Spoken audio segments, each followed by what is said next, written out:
तर याच्या बायाला मी खिळे लावलेले आहेत, इथेही मी खिळे लावलेले आहेत, याच्या पाठीमागे खिळे लावलेले आहेत आणि ह्या डोक्याला, ह्या मानेला खिळे लावलेले आहेत.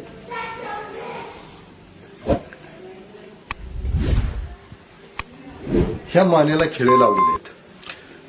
जेव्हा वाघ आपल्यावरती, बिबट्या आपल्यावरती हल्ला करतो, तो शक्यतो पाठीमागून हल्ला करतो, तो पुढून हल्ला करत नाही.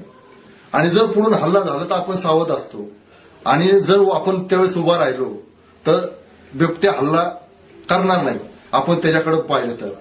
आणि समजा आपण चुकून असं वळालो, आपण पाठमोरा झालो आणि आलो आणि बिबट्याने जर आपला हल्ला केला तर हे खिळे जे आहेत ते बिबट्याला लागतील, ते खिळे बिबट्याला लागतील आणि तो तुमच्या जवळच येणार नाही.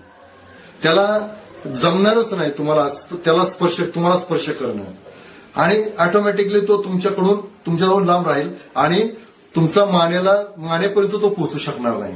जरी तुम्ही बसलेला आहात, समजा असा बसला, तुम्ही काम करताय आणि तुम्ही असं शेतामध्ये काम करताय, मागून जर बिबट्याने तुमच्यावर हल्ला केला तर तो तुमच्याजवळ येईल, खिळे त्याला टोचतील